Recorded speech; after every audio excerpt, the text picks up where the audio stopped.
Hello everyone, I Dr. Sonam Arora welcome you all to the first video session of subject Advanced Financial Management. In Advanced Financial Management, our module 1 is divided into two parts. The first one is capital budgeting and the second one is cost of capital. From today onwards, we are going to start with our topic capital budgeting. Now, look at the investment decisions. So when we talk about the decision related to the financial management, we classified the decision into three different portions. The first one is investment decision, the second one is financial decision, and the third one is dividend decision. So when we talk about the investment decision, we further classified into the decisions of capital budgeting. Now, financial decision are classified as the decision related to the cost of capital and the decision related to the capital structure. And when we talk about the dividend decision, the decision are related to the dividend policy. So are we going to give the dividend or not? Now this particular slide showing our module 1, 2 and 3. When we talk about the module 1, we are going to discuss about the capital budgeting and cost of capital. Module 2 covers the capital structure.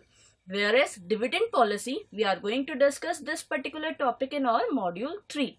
Now, let's look at the first topic of our module 1, that is capital budgeting. Now, when we talk about the capital budgeting, it made up of two different words. The first one is capital and second word is budgeting. Now, capital is that operating asset which we require to produce a particular thing.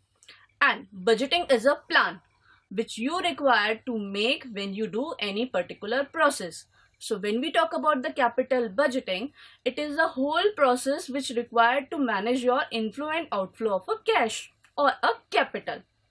Now, look at the features of a capital budgeting.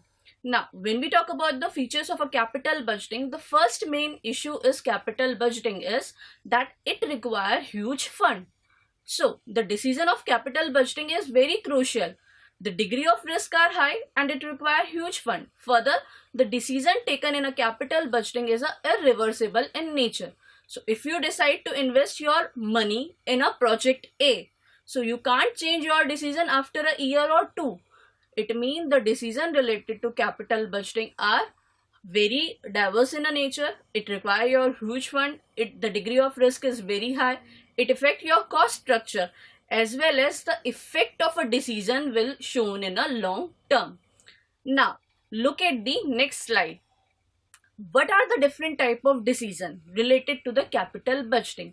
So, we classified these decision into three basic criteria. The first one is accept or reject decision. As the name suggests, it related to the independent project. It means these projects do not compete with each other. If you accept the A project, it means you are naturally rejected the B project. So capital budgeting are those decisions where you are going to select one particular project out of many projects.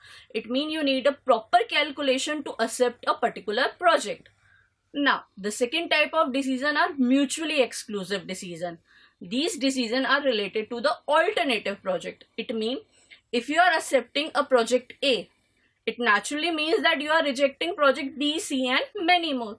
So here the decisions are related to that which particular project is better compared to the other.